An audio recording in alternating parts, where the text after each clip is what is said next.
Hello, hello. This is Jacqueline Swilly. You are listening to a career strategy session tonight. I am so excited. We have TaRhonda Harvey. She is the founder of Bosses in Power. I have been following her online for, I guess, like a year now, and I'm really impressed with the movement that she started, and I'm so glad that she joined us tonight. So I just want to remind everyone, if you have a question, you can ask your question using the Q&A feature here on Google Hangouts, or you can send your question on Twitter. My handle is JB It's right there on your screen. So, TaRhonda, we're going to get started in just a second. I'm going to give people another chance to log on, but welcome to the Career Strategy Session. Well, thank you. Thank you. Thank you for this opportunity. I'm excited to have you. I'm sending another tweet. Okay.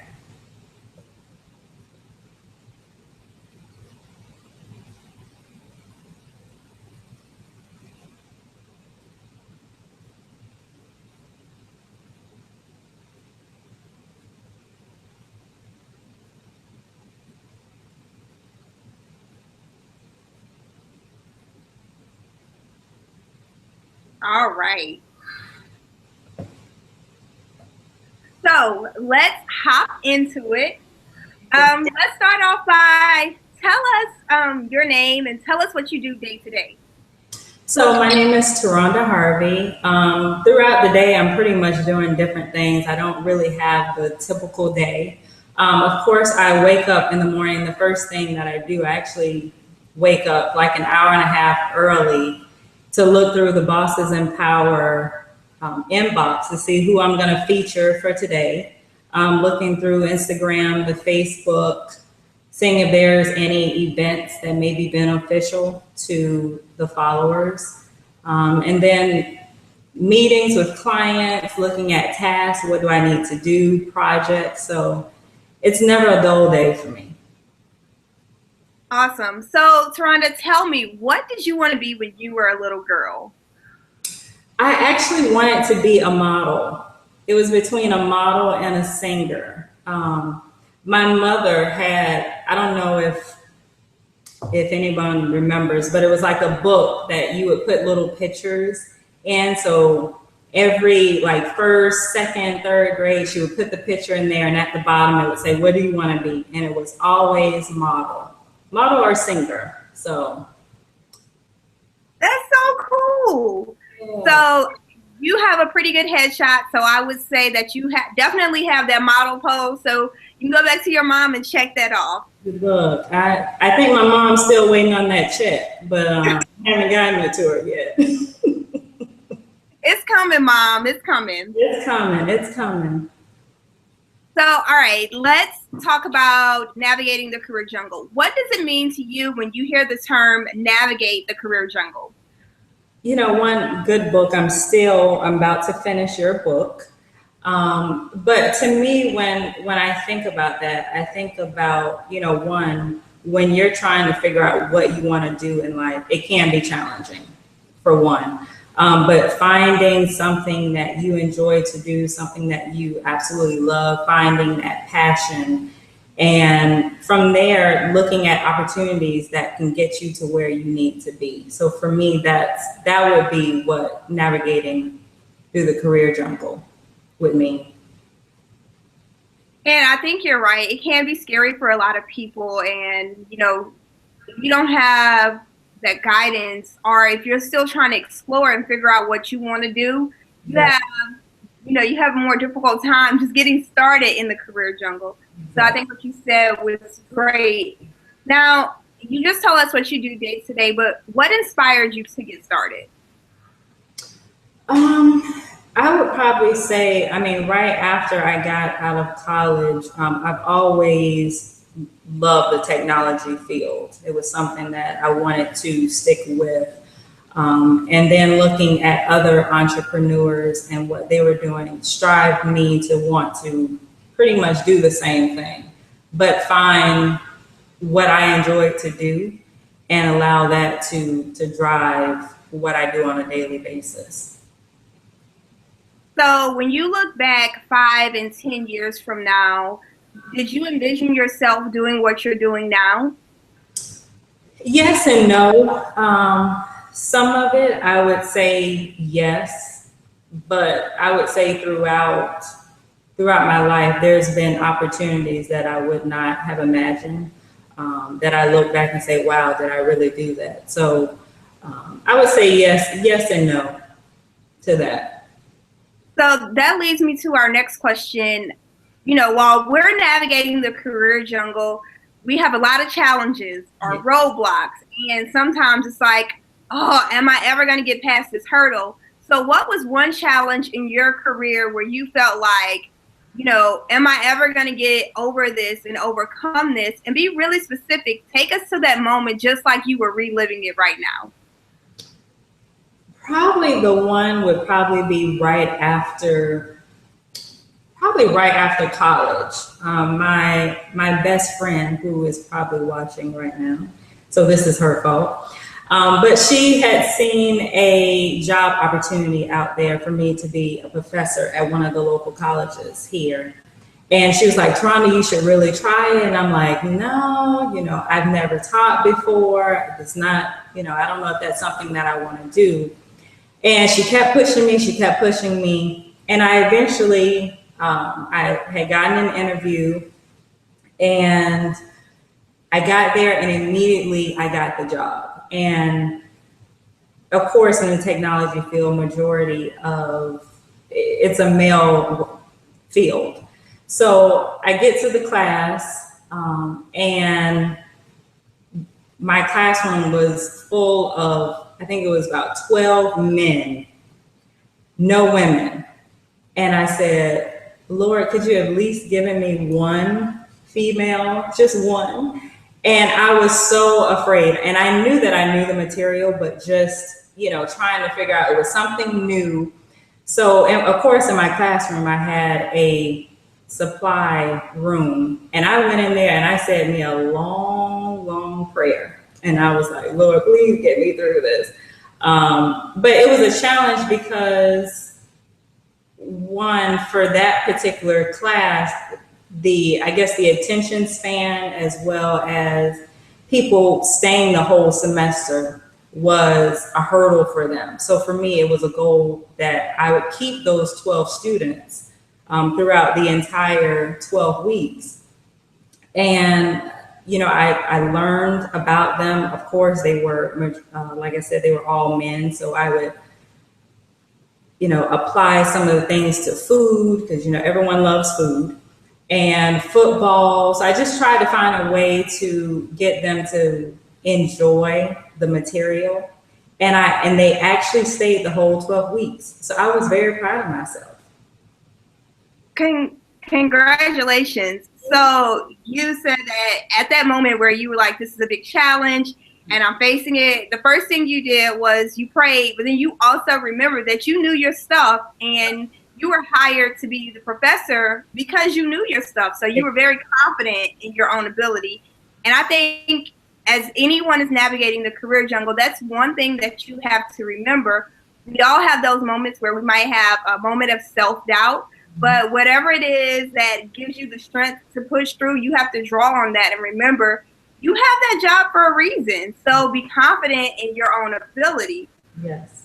Now, let's talk about how you overcame that challenge when you're having a busy schedule as you do because you're running Bosses in Power and you're still heavily involved in the IT field. How do you wind down and relax? I'm learning. I'm still learning, but sometimes when I get home, I will just kind of put my phone on silent and get in bed and watch some Forensic Files, some NCIS, some Law and Order. Those are my shows. So that's my way of winding down. And then if I really just need to get out, I'll go to the ocean. That's really like my place to just kind of have a breather. And I envy you because I live in Atlanta, and of course, there's no ocean nearby. I know. So next time you go, send me a picture. I will. So Tell me, with technology, you have to stay on top of your game. Are there any books that you're currently reading or websites that you frequent? What resources are you using day to day to stay on top of your game while you're navigating the career jungle? I don't really have like specific books. I look at magazines like Forbes and Entrepreneur. Those are the magazines, but depending on which project that I'm working on for the business, depending on their requirements, I will have to do research. So I'm constantly, on Google. Google is my best friend. Finding out information, and from there, just looking at articles, doing trial demos to see how things work. So yeah, I don't really have specific books that I look at. So let's dive into that a little bit. When you say you do trial demos, is that in advance of you meeting with a client, or is that when you meet a client? Just to give people a context of how they should prepare when they're working for a client. Yeah, most of the time before I meet with the client, I will get the requirements from them to see exactly what they're trying to do in their business. So a lot of times it may be startup businesses that don't know where to start, and then I will find out from them, what are you trying to do with your business? And then from there, just think out of the box, what are some things that they can do that would be different? And then from there, I do my research. So that way, when I come to the meeting, I have something prepared for them, as well as giving them some different options on what they can do. So I have a question from Twitter. Rhonda, that Hey, Rhonda. Rhonda wants to know, what's your title? Are you a project manager or a business analyst?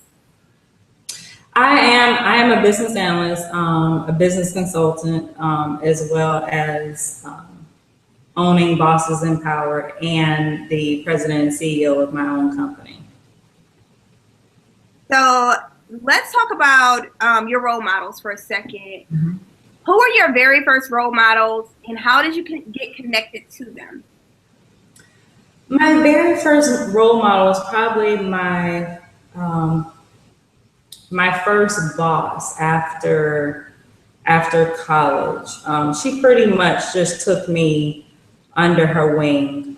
She had been working with the company for probably about 20 plus years. And she just took me under her wing and gave me different advice on, how to move forward. And she was really inspirational. She really was to me. So tell us how you nurtured that mentorship relationship. How did you maximize your time with her? And be really specific. Did you come to her with questions, or did she come to you with feedback? Like I said, because she took me under her wing, we would meet probably about every 2 days just to review some of the things that she might have had me doing. She also introduced me into like the stock market. So she would set up those meetings, and if I ever had any questions, her door was always open. So I would go to her, with questions as well. So it was a mutual meeting that we would have. So I'm glad that you mentioned that, because I talk about that in my book, having mutually beneficial relationships with your mentor. So tell us, she's pouring into you and giving you advice and introducing you to the stock market. How are you providing value to her as the mentee? I think one of the things that what she was learning is the new technology, because she had been there with the company for years. I was able to expose her to different things that I had learned as well. So both of us were learning from each other. Okay. And looking back on that relationship, is there anything that you could have done differently to maximize your time with your mentor? You had her where you could talk to her every 2 days, but if there was anything that you could say, I would do this differently, what would that be? Probably, I would probably say, like, I mean, we met, but probably discussed with her more about personal goals. A lot of the things that we did, talk about was more business related, which is good. But at the time, coming fresh out of college, sometimes you need a mentor to guide you on personal things. What to look for if you want to change your job. Just different things like that I wish we would have had more of a conversation about. Cool. So let's fast forward. Now you're a successful professional, and I'm sure you mentor others. Yes. So the shoe is on the other foot. Tell me, what's the one thing that you admire from the people that you're mentoring right now? Which is funny because I actually just had a young lady who was in college that I mentored, and one of the things that she had expressed to me is that she appreciated the fact that I would give her advice about life in general. Being in college, you're around young people, and sometimes you just need someone to give you advice about what happens after college, what life entails, that you actually do have bills after you come out of college. So those were, some of the things that she and I talked about that she did express to me that she really did appreciate that. So I like that, those life skills, the skills that you don't learn in the classroom on a college campus. As her mentor, you're giving her those tips. Now, she sounds like an outstanding young lady. Let's talk about how some millennials, and not all, can shift their mindset on mentors, because I know a lot of people that I talk to say, well, my mentee wants me to get them a job, and as a mentor, that's not really my role. So what advice do you have to someone who is looking for a mentor? How do they find a mentor? I would say the first thing that they would need to do, I think networking is the key. Going to different events, if they're in college, of course, there's different events that may be with other professors or other young professionals in the area. Just going to some of those networking events, making sure that they have their resume with them just in case, because you never know what opportunities may come up. So I would say networking is definitely the key to everything. I mean, even us as professionals, there's events that, you may just be tired, down and out, but you may go there and you may meet someone that you never would have met. So networking to me is the key in everything. Right. And, everyone who's a part of navigating the career jungle, and after you read the book, that networking is not about swapping the business cards. It's about building mutually beneficial relationships, which is something TaRhonda has been referring to throughout our career strategy session. She's talking about building those mutually beneficial relationships. So TaRhonda, let's shift gears a little bit.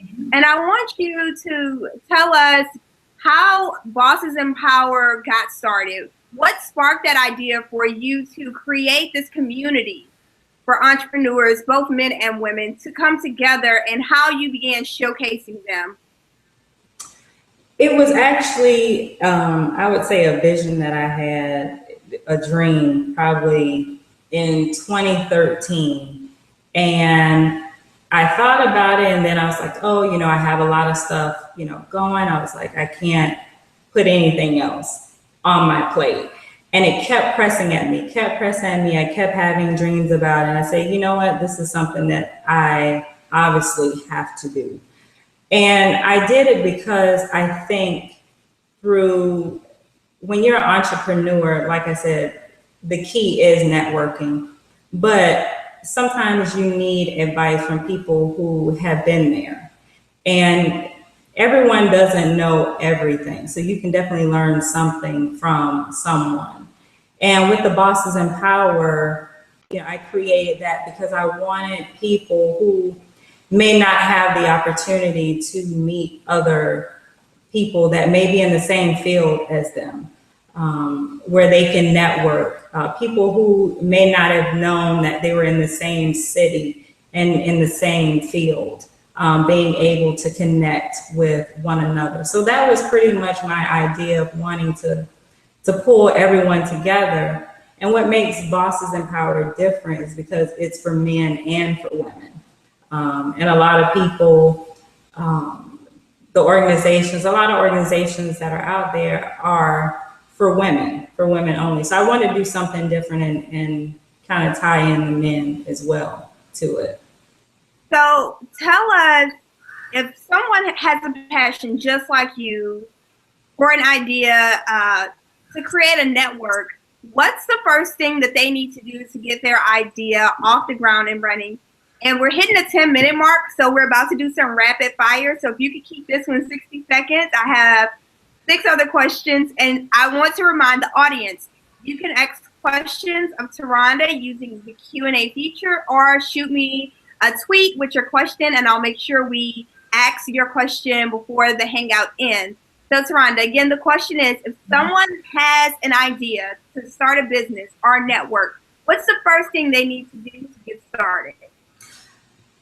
Well, first of all, I would say write it down, put a business plan or a strategy plan together. If you have an idea of the name for it, make sure you go out and buy the domain for it. A lot of people have names that they want, and they haven't gone out to buy the domain. The domain is less than $20 a year. Go and purchase the domain. Look at trademarking your idea. And then from there, coming up with a strategic plan, a short-term and a long-term plan. I like that. And that leads right into the next question. When it comes to strategic planning, some people, like you mentioned earlier, they're really wise and they have all of this business savvy. But is it important, or should people consider having someone else help them with their strategic planning?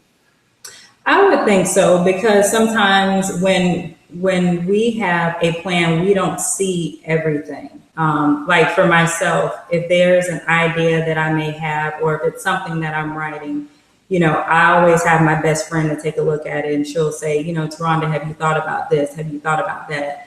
And that has helped me along the way, just having those second eyes to review your plan.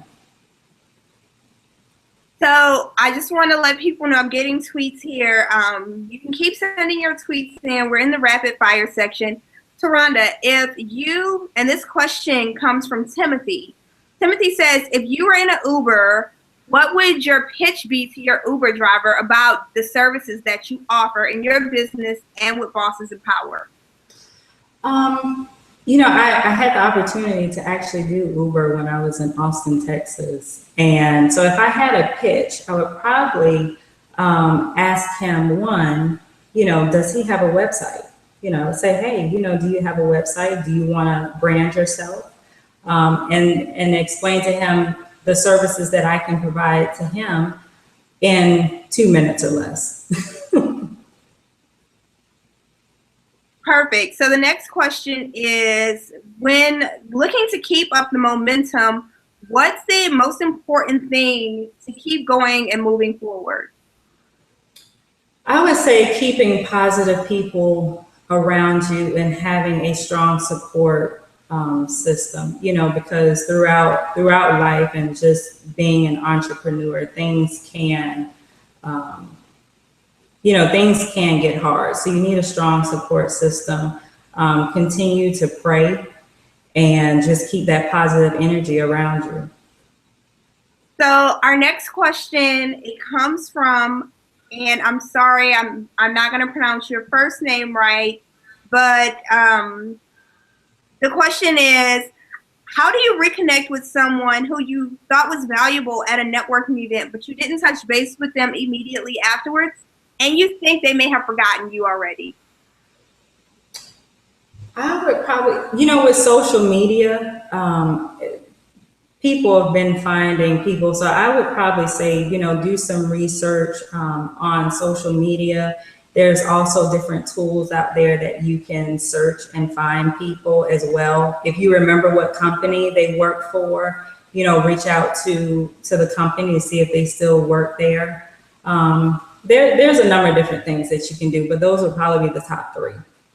Yeah, and I would just add to that, in the book, I talk about, 24, 48 hours after a networking event, go ahead and touch base with that person so that you don't run into the situation where they forget you and you forget them.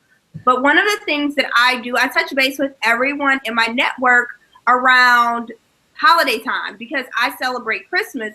So if I know someone else celebrates Christmas, I'll send them either a physical Christmas card or an electronic Christmas card.